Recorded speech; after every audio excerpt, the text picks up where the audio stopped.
I'm John Andrews, and tonight's speaker is a local historian, David Goessling.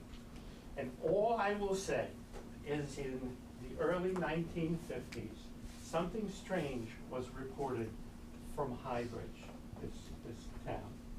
And our speaker will explain what that was.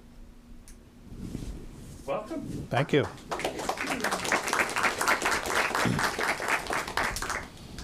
Thanks. I think everybody can hear me. I hope it's going out. Thanks, John. Again, my name is Dave Goessling. I live in Highbridge. Just a couple things before I get started. So I just wanted to thank John, who I think we met at a Highbridge Community Day a few years ago when I was on the Highbridge Historical Committee. And I've done this presentation a couple of times. I did it once maybe 5 years ago in person, pre-COVID. The Highbridge Historical Committee, we used to try to have a speaker every other month or so on something to do with Highbridge history. I also wanted to acknowledge my good friend Bill Funchen here, who longtime member of the association. I think he's going to be running the telescope later, so go and check that out. He's a great drummer, by the way, in my rock band. Tip your curators. And I just wanted to thank, just online, some of the Highbridge historical folks that sort of, supported me doing this. Nancy Hunt, former chairman of the committee, and a few locals, the ubiquitous Ozzie Goodman. He's a long time Highbridge resident. One of the few people that I've met who actually knew Howard Menger. And I'll talk about that in a little while. Christina Whitted is another person, Elaine Powers, and Bill and Vicki Miller. So what about me, and why do I know about this or care about this? So I lived in Highbridge since 2001. I moved here from Hoboken. I worked in New York for a long time. I worked at Bell Labs as a research librarian. I did a lot of web work, managing websites. Recently retired from the Institute of Electrical and Electronic Engineers, which is the professional society of those guys. And I grew up in Morristown and Mendham. And Mendham, when it was really still a farm town, and Chester, how many people, let me just get a sense, are from like around here? How many people here are alive? Like how many people are from Highbridge? Anybody? One, okay. And so when I was growing up in Mendham, my parents built a house there in the mid 60s, I guess, 1964, 65. And Mendham was still a farm town. There was a cornfield across the street and a dairy up the road. And Chester was really a farm town.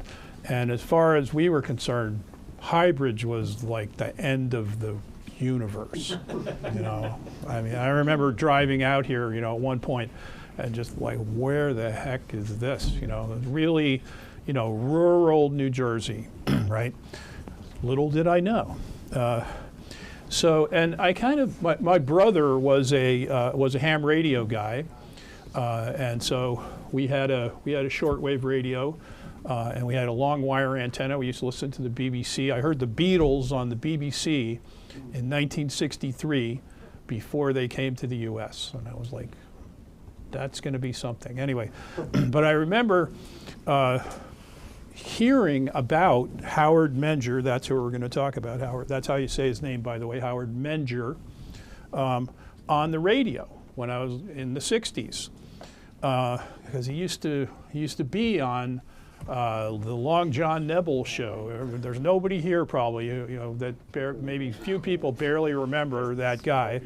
He was like the conspiracy theory guy on AM radio, and late night radio, okay? And this guy Howard Menger would come on and he'd talk about, how he went up in the flying saucers. And so I kind of forgot about that. But then when I moved to Highbridge, I sort of remembered, oh yeah, wasn't that guy Howard Menger? I think he was from Highbridge. So I started asking around and realized this is 20 years ago, right? And no one knew who he was.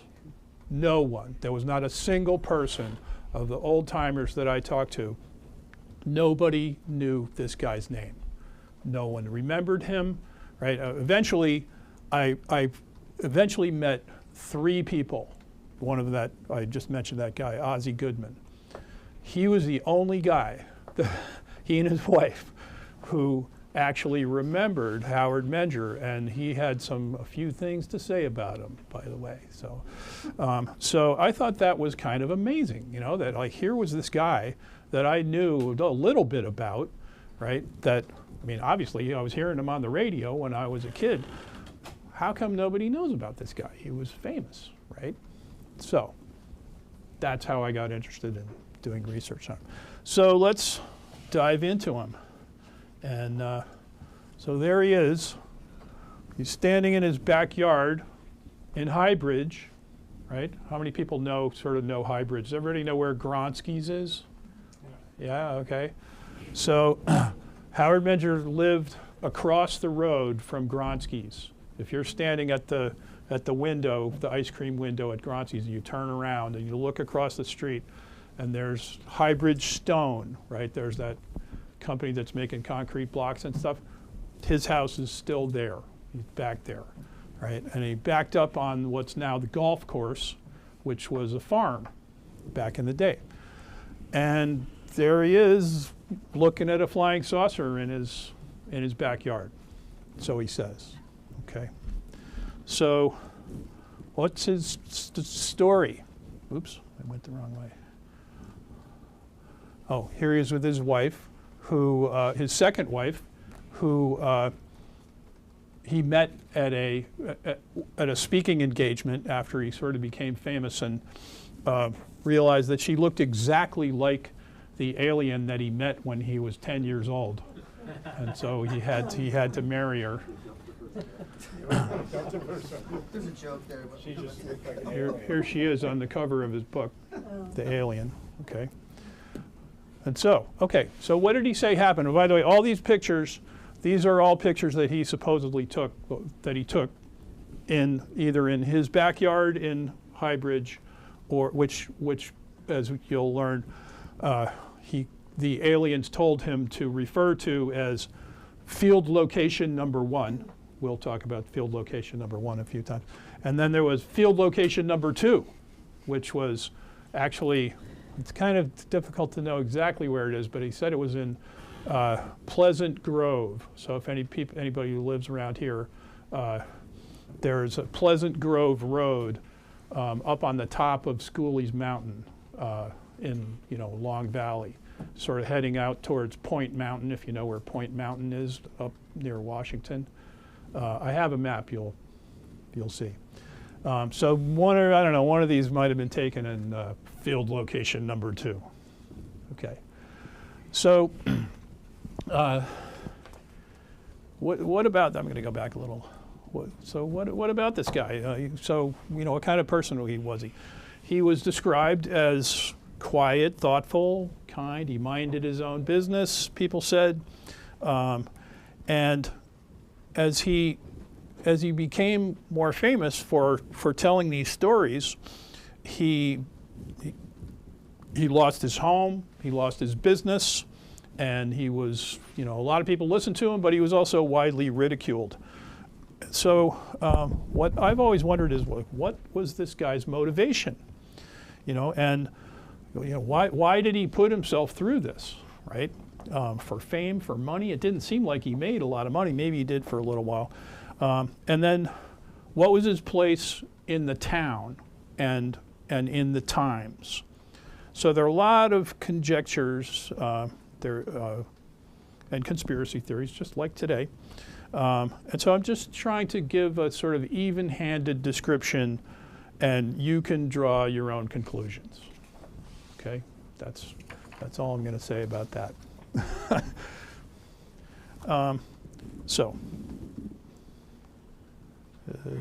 Down, yeah. So a little bit about him. He was born in 1922. He passed away in 2009, not that long ago. Lived in Highbridge for many years, from 1949 until the early 60s. It's a little unclear when he left and exactly why he left. And he was famous in the media. This is the elevator speech, about, he claimed to have been in contact with extraterrestrials who said they took him to the dark side of the moon. He went up in saucers many times. Supposedly they revealed technology secrets to him and a path to world peace and harmony. We're going to try to explore, where did he say this happened, and what did he say they did with him, and then how did his notoriety affect the town and the local area. A few other things. So here he is famous. He was a favorite on radio and TV, starting in about 1956. The aliens told him not to publicize, his activities until the summer of 1957. They specifically told him that, amazingly enough. But he'd already been talking to people about it for a couple of years before. So he was on TV and the radio all the time. He was on talk shows like Jack Parr, Steve Allen. That's the original Tonight Show. Starting in about 1956, he was on the Today Show. As I said, Long John Nebel, as I said, like some people might have heard that guy back in the day. What's My Line, quiz shows. He would be the guy on What's My Line or I've Got a Secret who had the secret, and you had to guess, what's he famous for, right? He was in the papers, the Daily News, the New York Times, everywhere. And his last interview was in 1996, where he said, the saucer that I saw land in Highbridge was only about 40 feet across. It made no noise, had no exhaust fumes. The EPA would have loved this craft. So, and he said, he all around seemingly a nice guy. He had a way of telling what happened to him in a very sort of honest way of phrasing things, a sort of naive way that actually made him vulnerable and kind of a laughingstock, because he would just kind of go on like, well, this is the truth, and what he was saying was kind of outrageous, and he believed it, and why shouldn't you? He'd be on the radio, and he was often ridiculed by the hosts, but he didn't even really realize it sometimes. Too bad.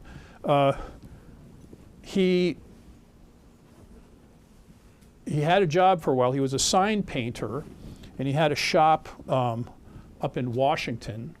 Again, people are familiar with the local area. He had a shop right off of Main Street in Washington after he got out of the Army. And after a while, he'd lost his business. He'd lost his clientele due to what he was saying. People didn't want to hire him. They thought he was crazy. And he eventually lost his house and his business. And, it sort of destroyed it made him famous for a while, but then it seemingly sort of destroyed his life.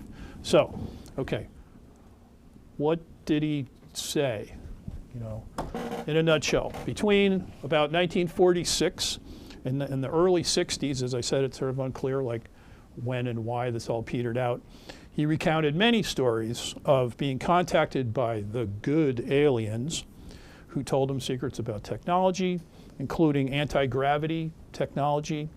And they had this benign philosophy. And he had them, they had him help recruit and inform others in the world about their presence among humans, with the intent to help us evolve into better, higher beings. So he was kind of as the stories that he tells in his books, it was almost like he was like a concierge, if you know what that is. Like when you go to a hotel and you check in and you forgot your soap, or you want to know where the good restaurants are, or like you talk to the concierge. So he was the concierge for the aliens that were coming down. And he wasn't the only one. So, as I said earlier, these photos are from field location number 1, which is on the old Steinhauer farm across from Kronsky's. And his house, that building is still there. I keep going the wrong way here. Oops. Okay. So, these are some of his publications. Here's this one, which, From Outer Space to You, with the painting on the front by him, showing one of the saucers landing, and there he is as a little kid being amazed and schooled by the beautiful alien lady in 1932. That was his first contact. This book is readily available if you're really interested you want to read his stories. This is available on Amazon. This book is pretty rare. It's in the Hunterdon County Library, and it's basically a reprint of this book, but with some commentary and some additions by his wife. And it's if you can't get a hold of this, this one is pretty good and interesting to read. The differences the way he changed his story over the years, actually. This is, by the way, is another one of his paintings. So this is probably, you can imagine like this is what he's describing as like a saucer landing across from Gronsky's in 1956. Okay. I've never seen this book. This is a super rare book that's really about he and his, like in later years, you can see he's older. This is probably from the 70s, I guess, where they're kind of expounding the alien love philosophy. This is like probably the rarest thing. This is a record album that he put out at the height of his fame. There he is, there's his wife. Here's a couple of the pictures we already saw. And the music on this, I'll play a little of it later, he said he never played, he wasn't a musician, he didn't play the piano, he didn't know how to play the piano, he was not musical at all. And then one day he was sort of compelled to drive up somewhere into the Hudson Valley, where he was led to a remote cabin where a couple or three aliens were there with some musical instruments, and they told him to sit down at the piano, and he instantly knew how to play. And so then he made this record of the music that was supposedly dictated to him by the aliens. Kind of sounds like bad Chopin if you're a classical music fan, but you'll hear a little of it later. So a couple of things to understand if you're not a UFOologist, which I'm not even really, but a couple of things to understand that's pretty key to knowing about him and his, what he was saying. So there's basically like two kinds of people who in UFO saucer lore. There are contactees and there are abductees, okay?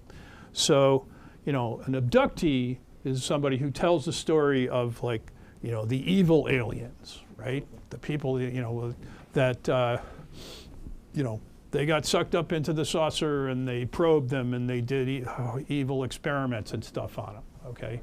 And so now they have, and then maybe their memory was erased and they don't really, what really happened to me, so those people are abductees who are telling like the bad aliens. Then there are the contactees Howard Menger, contactee, who usually told stories about benign aliens. Like, these are the people who, aliens who, as you'll see, he always describes them as beautiful. In fact, a lot of the time he describes them as being almost like Aryan, if you know what that means, right? They're all tall and thin and flowing blonde hair, right? Well proportioned. He says, many times he describes them this way, right? And they're all kind, and they're here to teach us and to teach him things, right? So that's a lot of what contactees. That's like a different kind of story. Okay. Got to keep that in mind when you're. Just another couple little things about him. So here's his birth announcement. He was born in 1922. Here's his house, which is still there, as I said, like that's across the street from Gronsky's. If you go down there, you can look at it. And then it's hard to read here, but this is a little ad for his business. This is from the Hunterdon County Business Directory in about 1954. So that's an ad for his business, sign business up in Washington. And let's see. Oh yeah, so a few things to, he was born in Brooklyn. He lived in Cliffside Park for a while. He moved to Highbridge in 1932 with his parents, when this was still a farm.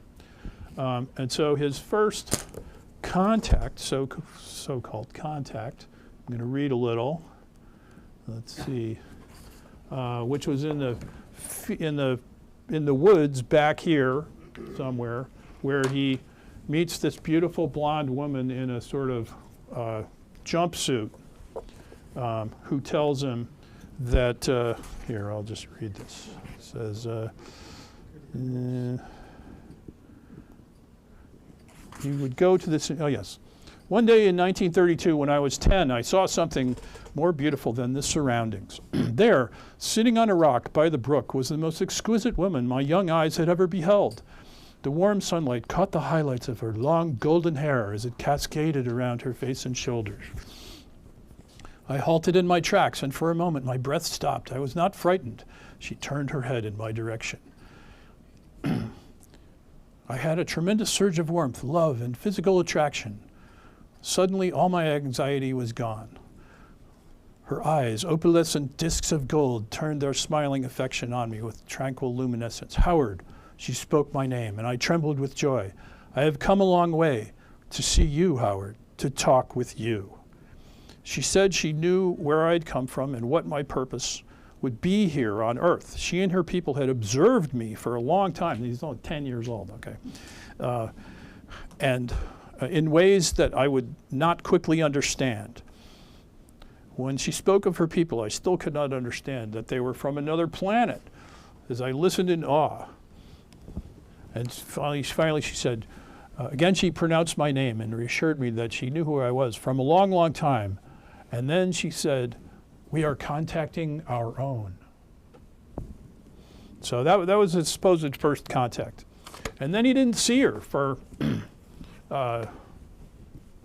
15 years. And he went on to, he had a career, but she basically said, as you grow older, more people, will contact you again, and other people will too. So that was 1932. About 10 years later, he was in the Army. He worked at Picatinny Arsenal, if you know where that is. And he was trained in map making and, again, graphic design. I think that's how he got into, sign painting and so forth. He was in the Army from 42 to 46. He was in a flame-throwing tank battalion, which, think about that. That's got to be pretty gruesome, He was on Okinawa at the end of the war. And while he was in training in Mexico, he was in Arizona, but he was contacted again while he was on leave in Juarez, Mexico. And then again, when he was on Okinawa, by these blonde, attractive, well-proportioned men, usually, who told him, again, that he'd been chosen, he was being watched, and more contacts would come. Okay. So then he got out of the Army, and he started this business, his sign painting business up in Washington. And that was where his first few contacts around here were. So he lived up there for a little while, and eventually moved to this place on West Main Street in Highbridge in 1956 and lived there till 62 or 63. Okay. So just a little bit about Highbridge. I just want to put this in a little context here for folks that, I mean, there's a few people here from Highbridge, but just Highbridge in the 50s, and so, that's Main Street, Highbridge, right? This is Scouts, the coffee place now. There was a gas station right there where the laundromat is. Here's Circa down here. That's McDonald Street, right? There's the railroad tracks that went across the middle of the street. Not a big town, but, here we are now. Think about Highbridge now, right? It's a beautiful, quiet, rural town, right?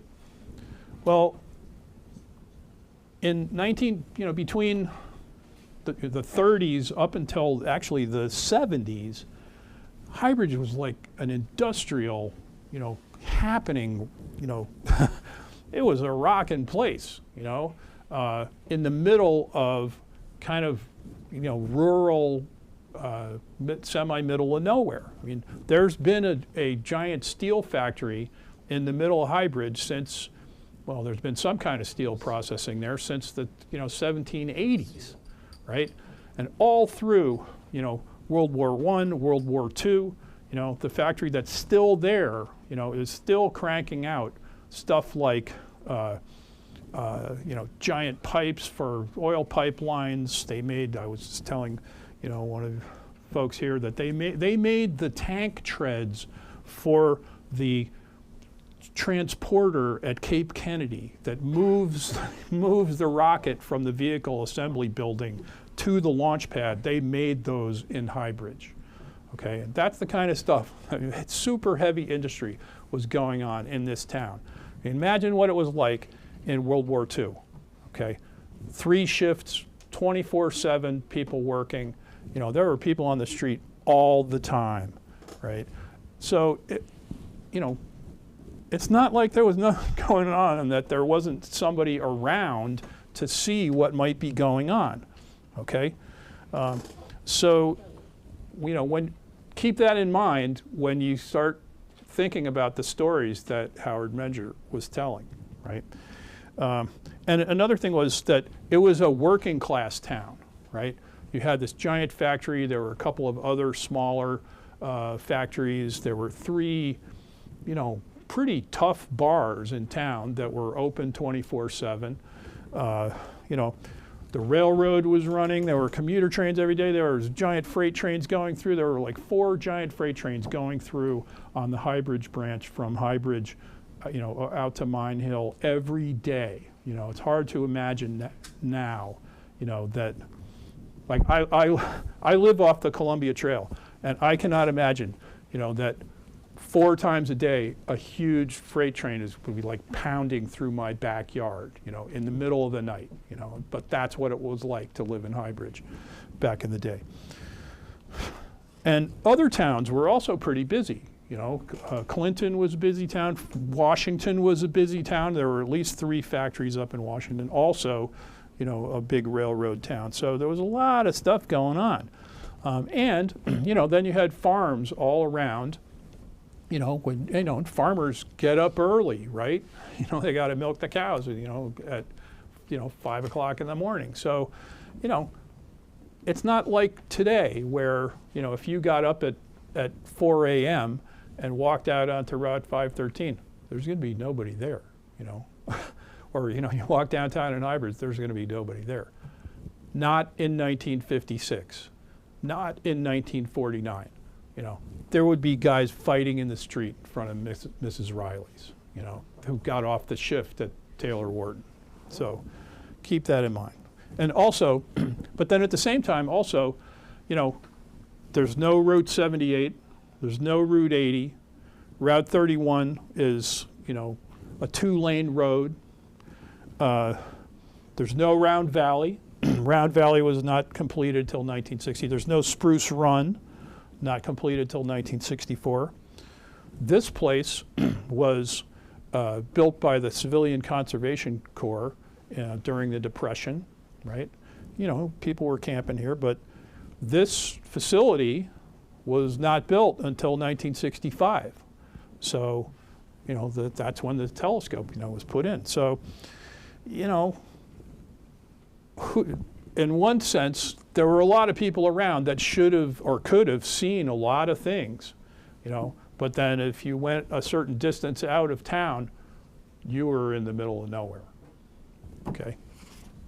Think about that. Here's a little more hybrids. That's inside the factory. You can see like what that was like. This is the other little factory that's across the street from the municipal building next to Rockies on 513, which had its own observatory, by the way. They made levels and other measuring tools. And then here's a picture. This is actually a late picture. That's about 1972. That's Route 513. This is the High Bridge Commons, right? And look at this giant freight train, you know, going across Route 513 in the middle of the day. Imagine if you had to stop for that. That was 4 times a day. Yep. Okay, so now you have that context. So where did all this happen? I mentioned field location 1 and field location 2. Okay, so these pictures are taken at field location 1, his house across from Gronsky's. And this girl is named, what is her name? Mary Ann Tharp. She was a babysitter. And these guys are aliens, according to him. Look how handsome they are. And they're all sitting around, you know, in the backyard at one of his sort of conclaves of people, of believers invited to, you know, to come and hear the stories. And so just to kind of show you where we're at, I know this is hard to see. So here's Mary Ann. She's sitting leaning on a tree in the backyard, and this is looking towards High Bridge. So here's the train station. Here's the Methodist Church. There's the Reformed Church. So this is like, that's 513 going up the hill there, you know. And so Gronsky's would be like over here someplace. And this is the neighborhood now that they call Jenny Jump, if anybody lives there, okay? Before, you know, you can see that it, you know, it's barely under construction. So this is probably about 1956, 57. Okay, so let's get to the real stuff here. So I just read that little bit, you know, when he was 10 in High Bridge, where, you know, the beautiful lady, you know, tells him that somebody's going to be watching over him all over his life. So when he moves back to gets out of the Army, his parents still lived in High Bridge. And so he went to visit him, and he sort of reminiscing, he went into the backyard, and she showed up again. And let's see what she said. Yes. She says,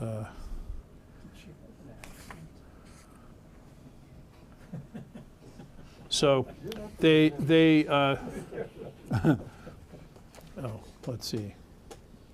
Yeah, we already talked about this. Oh, yeah, I wanted to mention, you know, when he was in the Army, again, when he was in California for a while, and he told them this story of the next contact. He heard his name being called from a man in khaki uniform, although the man's lips were not moving. Later, he learned that the man had used telepathy in contacting him. And he had said, long before the time of the conquistadors, we made contact with the Aztecs. We helped these people in many ways, and it is too bad the conquerors came in war instead of goodwill and friendship, for there were many things the Aztecs could have taught them. Instead, they withheld these secrets, and they perished with the civilization. Yes. Okay. Yeah, too bad.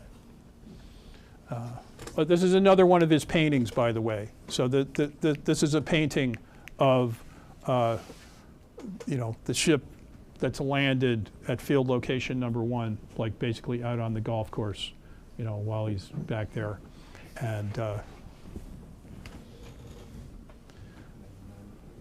yeah, so that's the picture we saw at the top. Oh, sorry, that was field location number 2. Field location number 2, I think I'm getting to the map now, yeah. Here's a chronology of pretty much everything that he said. So he basically claimed that he had multiple contacts, like pretty much, like for a while, almost every other week with these benign aliens. He initially, by the way, if you read about him, sometimes they say that the aliens were from Venus. And he later corrected himself. He initially thought they were from Venus, but later he said that they had stopped at Venus on their way here from their origin planet, which he never really knew where that was. Although he did tell stories about them taking him on a ride to Venus where he saw all these, beautiful cities and, verdant gardens and stuff, on Venus. Like if you know about Venus, it's a boiling pit of sulfuric acid, right?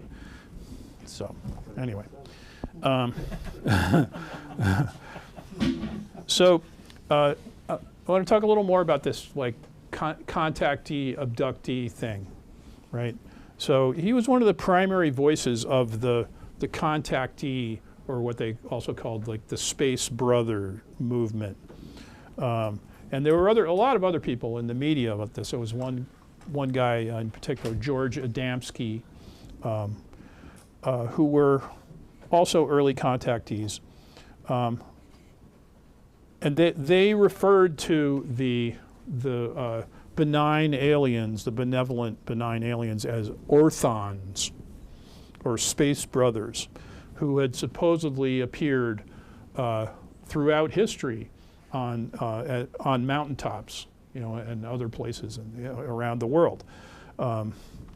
Appeared to have walked on water, fly in the sky, and so then the contactee, like Howard Menger, is a sort of psychic lightning rod who is susceptible to receiving the psychic messages from the orthons.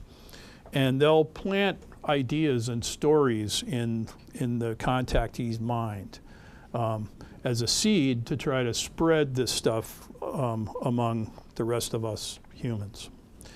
And they were meant to provide a helpful message to humanity.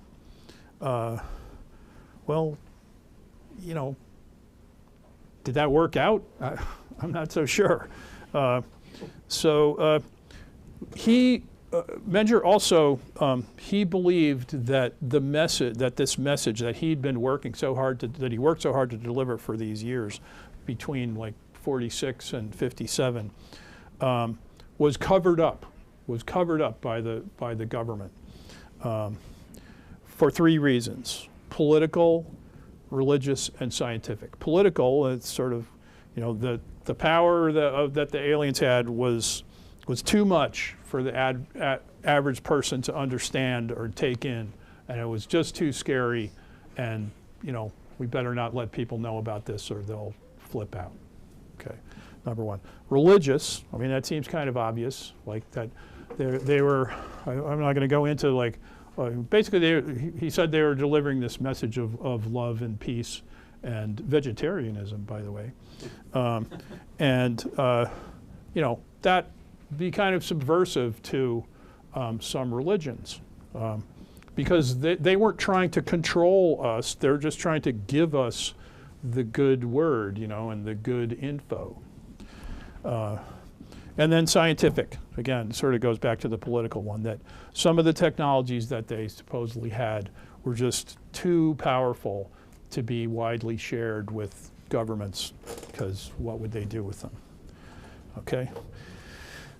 So, this is this chronology of things. And so basically, this book is the fleshing out of all of these, you know, events, you know, and where each one of these, where, you know, field location 1 or field location 2, you know, that's where the aliens, you know, they come to him, or they call him. They call him on the phone and say, come to field location 2, you know, and we'll take you for a ride, you know, or we're going to show you something new.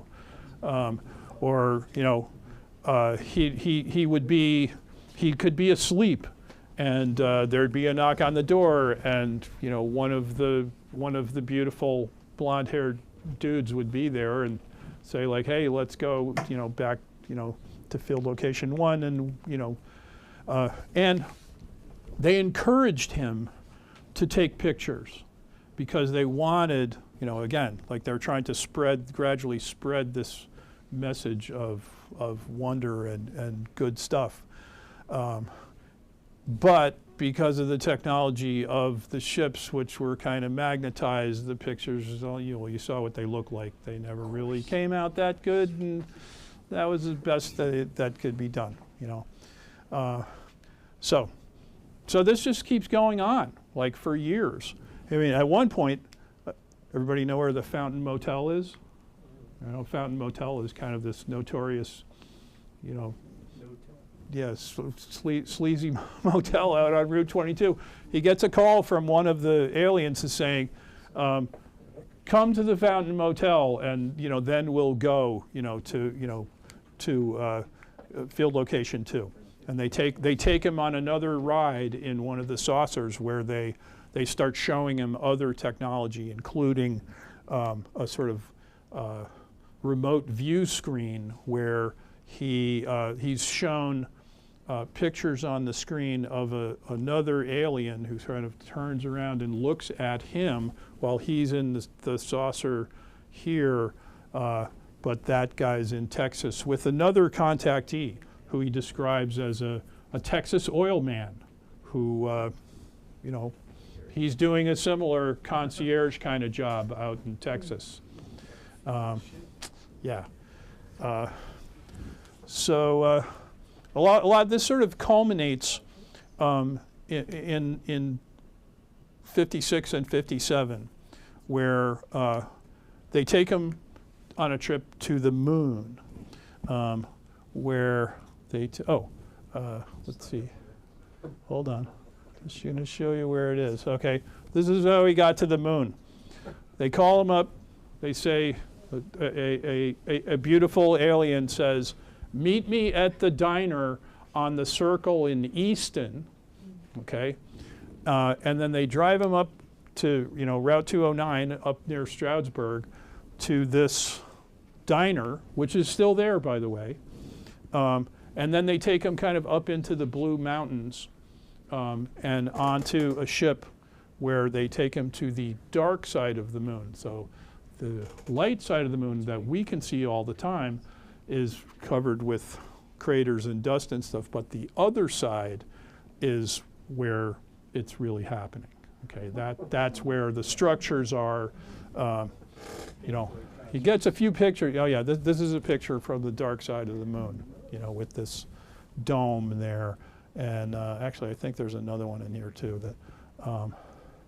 So that's what happened. So then after that, they give him another ride, and they show him a view of the alien planet, which he describes again as this kind of verdant, beautiful land. You know how you watch Star Trek, and whenever they, you know, they're on some other planet, and it's always the same one. You know, like you see those buildings with the flashing lights and stuff, you know, it looks like, you know, well, that's the alien city, you know. Kind of what he describes, you know. Then, I don't really have time to go into this, but so all this, through this time, he's becoming more and more of a celebrity in the media. Okay, as I said, he's on TV, he's on the radio, he's in the papers, and he hooks up with these other guys, who are telling similar stories. George Van Tassel and Adamski. Same kind of things. They also say that they're contactees, and they're traveling around. You know, in fact, if you do an internet search, you can find the schedule for their lecture tours, where they'd go from small city to small city, and they'd tell the stories, and sell the books, and that was his job for a while, and I guess he must have been making decent money doing it, because it went on. Oh, yeah, so just again to put into context where some of these are. Here's High Bridge. Here's Washington, where he lived. Here's, that's the Fountain Motel right there. Over here, actually, I've never been able to figure out exactly where field location number 2 was. Field location 1 was here. I think it's someplace up here. As I said, like in Washington Township on top of Schooley's Mountain, because he tells a story about his brother actually starts to become a believer, and his brother tells him a story that he's driving along on Pleasant Grove Road, and he goes past a field, and there's a big explosion over this field that he sees, and that freaks him out, and then he tells Howard this, and then Howard says, well, where did that happen? And he describes it, and he realizes that it was at field location number 2 that he'd been to many times flying with the aliens. So he lets his brother in on it, which leads to another, better watch this while we can. This is here's a video taken from field location number 1.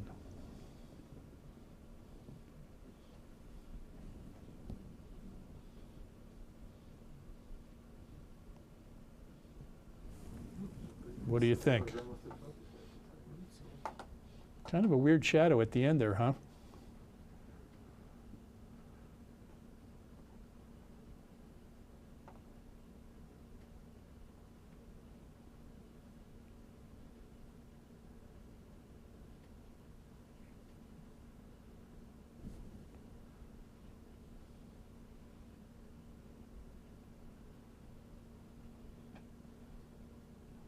Okay.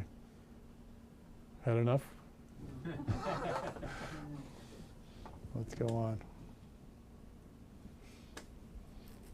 Again, more same kind of photos. Field location number 1.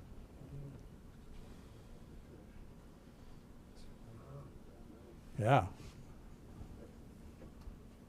Oh, here's an excerpt from that record album. Whoops. Let's see if I can get it going here. You may now turn the record over and listen to the song from Saturn, as it is played by me while my fingers are guided by this strange force.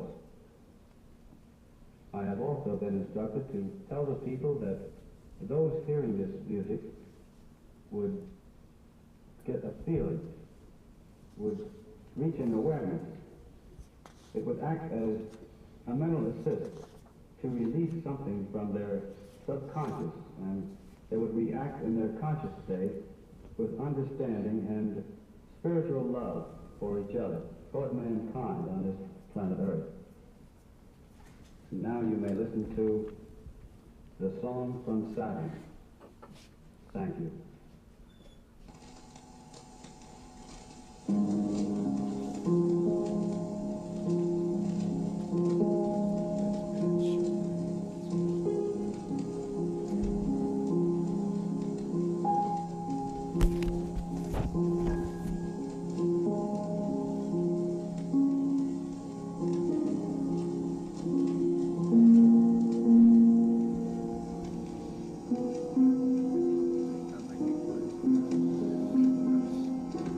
jump ahead. Yeah, that'd be nice.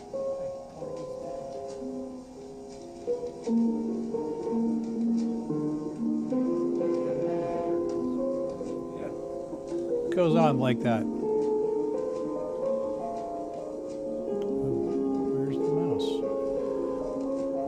You get the idea. So again, if you know classical music, it kind of sounds like Chopin or Schumann, what you couldn't play up to tempo, or Schroeder. Yeah. Here, we talked about that. So, all right. So I've kind of told you the whole story here. Now, I want to sort of like think about why. Like, why is this guy telling these stories? Where does this come from, right? And he was not the only one, right? As I mentioned, he and there was at least 3 other media stars of the day, starting in the early 50s and up until really around 63, 64, that we're telling the same kind of stories, both the contactee stories, and the abductee stories, right? Everybody's all heard all about, Area 51, and all that stuff. It's easy to, it's still out there. I mean, you can find. I found a new website just the other day, that's actually chronicling every, as much as they can find, UFO. Or now they're not called UFOs anymore. In case you didn't know that, now we're calling them UAPs, right? Unidentified aerial phenomena, which, back in the day, right? You just had to rely, as we described, the whole, environment here, right? That, we're kind of out in the country, and, nobody had a camera, right? Everybody's got a camera now, right? At least one. You probably got 2 or 3. You got one on your phone. You might have one on your Nest, or whatever. Your doorbell, right? There's security cams everywhere. That people have cameras in their cars. So there's just exponentially more opportunity to supposedly be seeing this stuff, right? Well, so where is it? I mean, so why? Why? This is my question. When in researching these guys, like, what caused this? Has everybody seen the movie, Close Encounters of the Third Kind? Everybody seen that movie? Okay. So there's a great scene in that movie, if you remember, where Richard Dreyfuss and I forget her name, the guy and the woman, and these other people, they're sitting on the helicopter, right? After being captured by the evil government guys who are trying to keep everybody away from Devil's Tower, where something's going to happen. And they're all sitting in the helicopter with gas masks on because they've told them that the place is infected with anthrax, and they're going to save their lives. And Richard Dreyfuss says, like, no, this is bull. He takes off his gas mask. The door is still open, right? And he's like, takes a deep breath, and he's like, this is bull. I'm out of here. And he convinces the woman and this other guy, like, come on, like, this is a hoax. We're going to go, we deserve to be here, right? And you're seeing this scene through the window of the character of the French government scientist, Claude Lacombe, who's actually played by the famous director Francois Truffaut, and who's actually based on a real guy, a real French UFO expert.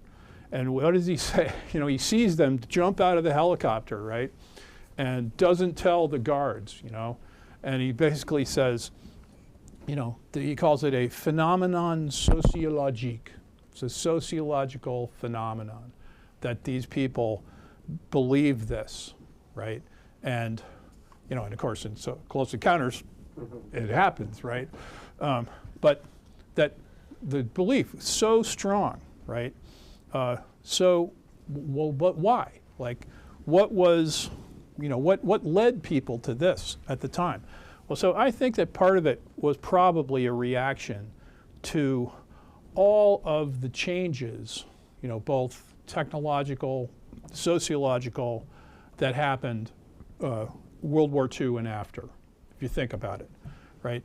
I mean, World War I was bad, right? But it was kind of an old school war, except for gas, you know. But it was just a grinding, you know, guys literally getting ground into the dirt. World War II was different, right? You had the beginning of weapons of mass destruction, German V-2 rockets that you couldn't see. You didn't even hear them until they already had hit the ground. That's after, you heard the sonic boom after the explosion happened. V-2 rockets was like raining down on London that seemed unstoppable. You know, radar was a big deal, you know, in World War II, you know, and, you know, the British and the Americans, you know, basically won the air war against Germany because we had the best radar, okay? Computers was the beginning of computers. That's how, you know, they broke the German code. You had, you know, well, the atomic bomb, you know, the end of the war. All these were like major, scary to the average person, technological changes, a lot of which were pretty secret, right, at the time. Like people, you know, unless you were in the military, you didn't know about radar, right? And you didn't learn about it. You didn't, you know, like the average person didn't learn about that stuff until the guys came home, you know. So all of a sudden, all these guys come home and they are talking about all this stuff that they saw and that they learned about that the, you know, the home front didn't know, you know. That had to be pretty mind-blowing, you know. And then, you know, of course, you couldn't hide what happened at Hiroshima, you know, which was, you know, I mean, it's still terrifying. And so that was the beginning of, you know, what we used to, I don't know, my friends and I used to call techno-terror, right? And if you think about all through, you know, from the 50s to through the, into the 60s and the 70s, we all lived under that, right? I remember when I was in second grade in 1957, my mom and dad took my brother and I, they woke us up in the middle of the night, took us out of our bunk beds outside in the cold to watch the Sputnik satellite go over. That's the first Earth, and that was really scary, right? Because what is that thing? The Russians put that up there, you know, what are they going to do next, right? So that's the kind of mindset that was pretty common, you know, even just in the backs of people's minds at the time. So how would you react to that? So I kind of think that this, you know, this kind of mania, you know, for, you know, these beliefs was contributed to by this stuff. Science was scary at the time. And, you know, that these technological events were changing society. So I kind of think that particularly the contactee, well, I mean, if you think about those two, the contactee mindset and, you know, the abductee mindset. Well, the abductee mindset, that's like the scary technology, right? The aliens have the super scary technology, you know, and they're going to suck us up into their, you know, and then do stuff to us, right? But then the contactee is the other side of that, that no, technology is good. You know, they're going to teach us the good stuff. And that's going to make the beautiful, verdant world that he saw when they took him to the dark side of the moon, right? So anyway, that's what I think. So, oh, a couple other things. I don't know if folks are aware of this, right? But this is sort of the you know, the cultural fun side, you know, of this in the 50s, which, like, when I was a kid, I think I had this model, right? Of the, you know, it's got like an alien with a giant brain, exposed brain in it, you know. You know, this is a Japanese-made toy. Anybody ever heard this song? Recorded at Sun Studios, like where Elvis worked. Great song. But, you know, this stuff was everywhere in the 50s and the early 60s. Oh, this is another question, right? So where did this come from, right? Where did those, you know, here's the beautiful blonde lady. These are the, you know, the handsome men. You know, why did he always describe all these people this way? Well, so some cultural historians believe that a lot of this comes from this movie. Has anybody ever seen this movie, The Day the Earth Stood Still? Actually, I think there's a remake of it, right, with Keanu Reeves. No, it's not nearly as good. I know. I see you shaking your head over there. No, you know. Well, you should watch the original movie because it really captures this vibe, right? Where this, you know, that's Klaatu, you know, he's the benign alien, right? Who literally comes down to, I mean, he basically comes down to Earth to say, get your act together, stop screwing up, you know, if you don't, we're going to reduce Earth to a cinder, you know, but if you do, like, we'll help you, you know, we'll do a lot of good stuff for you. That's the message, right? So there you have like the contactee and the abductee message, you know, at the same time. You know, pretty smart from the, you know, the movie makers. MGM, by the way, who also made Forbidden Planet. And that's the, you know, the evil robot, right?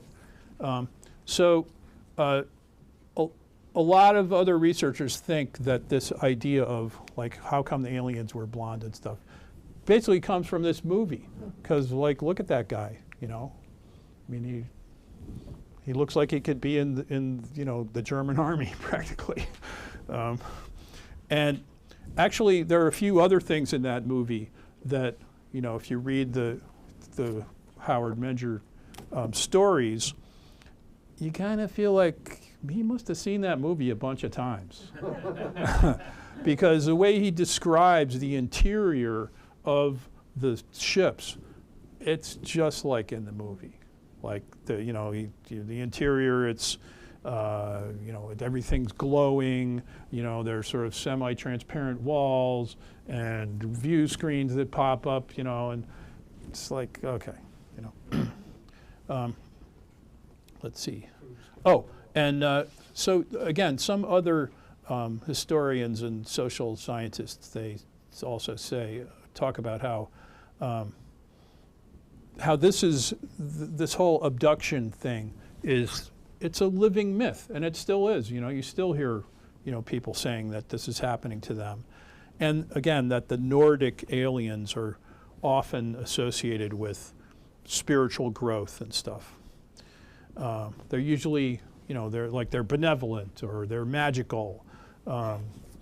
So anyway, so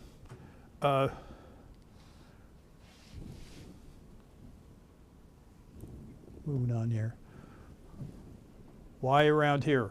That's another question that I always ask. Like, I mean, I kind of feel like he took advantage of local folks, as I described here. Like, what was this environment here? I mean, on the one hand, you had like this hardcore working class, you know, bunch of people here in Highbridge, and then outside you had a bunch of farmers, and you know, those guys that are working in the factory, they busted butt, you know, and they wanted to have some fun when they were done, right? And in fact, like I've talked to a few people who have told me stories about like their mom or dad or their uncle or whatever, and how they used to, you know, once they started hearing about this, they thought like, huh, well, that could be fun. You know, a guy told me about how his uncle, he and his buddies would get in their hot rod and they'd get their girls and buy a couple of sixes of beer and they'd drive over to, I don't know if you know where Hell Mountain is. Hell Mountain is off a Rockaway Road in Tewksbury. There's a big hiking trail up there. It's a big high mountain. It's in the middle of nowhere. They would just all go up there and sit on top of the mountain and drink beer and wait for the saucers to come. Nothing ever happened, you know. But hey, you know, it was a good time on a Saturday night. Another lady told me that when she was in high school, she and her girlfriend used to, they would tell their mom that, you know, they were going to, you know, the other girl's house to study, and then they would drive down and they would park across from Gronsky's in front of Menger's house, and first they would go to Gronsky's and buy a milkshake or something, and then they would just sit there in the car for like a couple hours waiting for the saucers to come. And you know, that's just how it was. And this, all this, these are people who came out to his house. Actually, these two things are in 1957 and 58. He organized like a flying saucer convention in Lebanon, over in Lebanon. And you can see, like, here he is with Connie live on the radio, right? And then people would come to his house on the weekend. They would take the train out, when you could take the train out here, because the trains ran all the time. They would take the train out here and they would walk down from the train station down to his house and just kind of sit around, and he would regale them with the latest story. Like hundreds of people. I mean, there's, you know, again, local people have told me that it was kind of weird, you know, like everybody else would go to church and the train would pull in at, you know, 10 o'clock and 100 people would get off and they'd all walk down to Menger's house. Okay. Well, so what did the people in town think about this? You know, well, some people thought, I mean, a lot of people just paid no attention. You know, they just was like, I gotta work, you know, whatever. And then other people thought he was just a total crackpot, you know. And I've had a couple people tell me how, you know, they thought, particularly once he, you know, really was famous, that, you know, this guy's too big for his britches. You know, like, what is he doing, you know, walking around? Doesn't he know where he is? You know, he was like wearing nice clothes, you know, going into the stores, you know, and apparently his wife was a little crazy and, you know, sometimes would almost like pitch a fit, you know, in, you know, what's now Circa, you know, was a grocery store in downtown Highbridge, and they didn't like her going in there, you know, and so, yeah, somebody says, you know, he walked around town dressed up in nice clothes. You know, some folks thought he was acting stuck up, like he was too good for us. So then, what changed? All right, all this happened, right? He, you know, has this big arc of fame from the late 40s, right, up until, you know, the late 50s. You know, here we are in 1958.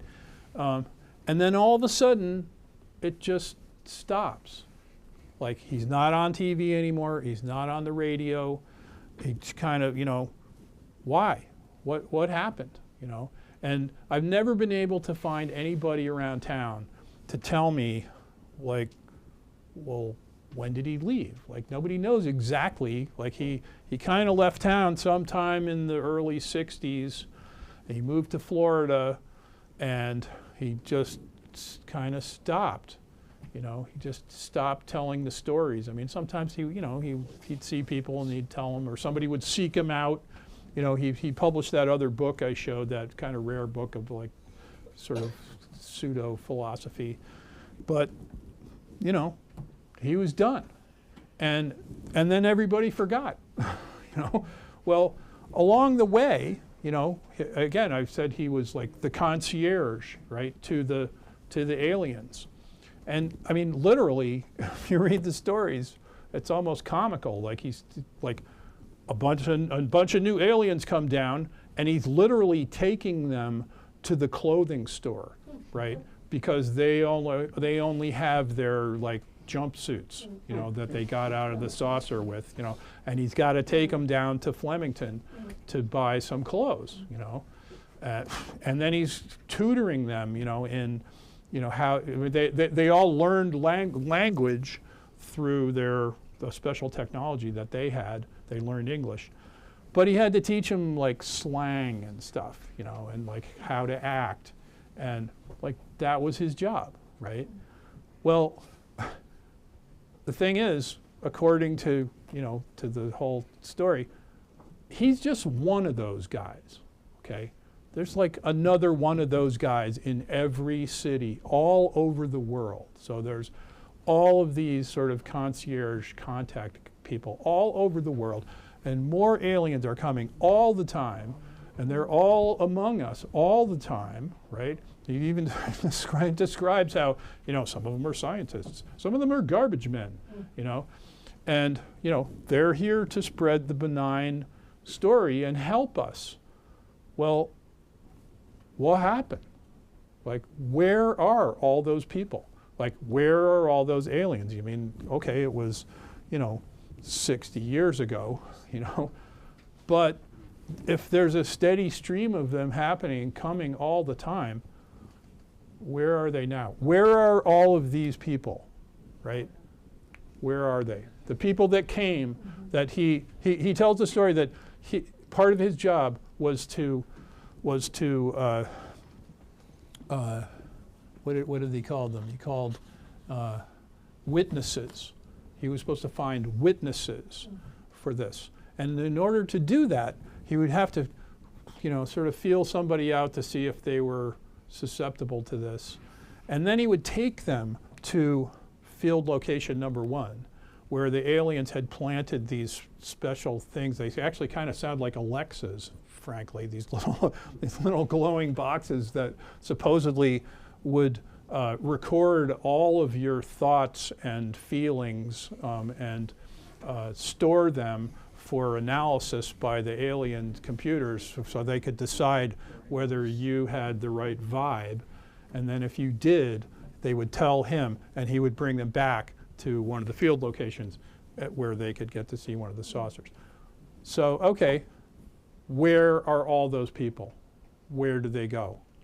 There must have been tens of thousands of them, if not millions of them, all over the world. So why? You know, like if this message is being spread, you know, benign message being spread by the orthons, what happened? It doesn't seem like things are going that well these days, you know. So what are we supposed to think about that? I don't know. And of course, you know, it's still sort of going on, right? As I said, you can still find, you can still go on, you know, find all those pictures of, you know, everybody's doorbell camera, you know, seeing the meteor that just fell. But I don't see any pictures of anybody landing in the backyard in Highbridge. And even around here, right, if all this happened, right, then, as we said earlier, in the 50s and the 60s, Highbridge was, you know, was rocking. There were people on the street all the time, 24/7. That factory was running. You know, how could it be that no one else ever saw that? That two high school girls would sit outside there for 3 hours drinking milkshakes, you know, every other night, and nobody ever saw it. I don't know. So I kind of think that one of the reasons why it petered out was like the reality of technology and space finally hit everybody, right? Initially, you know, 1957, Sputnik, you know, and then the space race happened, and people, you know, started to realize, maybe this isn't so easy. It's not easy to go to space, right? And you learned, as John was outlining, about the history of, the discovery of variable stars. It's like, as you learn more about the reality of space, right? It's like, well, you know what? The moon is, it's a big, cold, dusty rock, with like sticky dust on it, and it's not easy to get there, Asteroids are, they're just big rocks like flying through space that could come and kill us anytime, That's pretty scary, And so I think as, as the race to the moon and, technology advanced, it just became apparent that this just can't be true, David, Yep. David, we want time, there is Jupiter in the large. Okay, I'm done, actually. So I just wanted to say, I don't know, I hope this was helpful to you and gave you some kind of perspective. There's still a lot of research to be done, actually, about, not only this guy, and believe me, there's still people, every time I do this talk, I guarantee you, in the days ahead, I will be getting emails from people asking me, like, oh, did you find anything else out? Hey, I have something I could tell you about that guy, it's not over, So whatever you believe, I hope I've given you a little perspective on that time and on this person. So thanks. Thank you.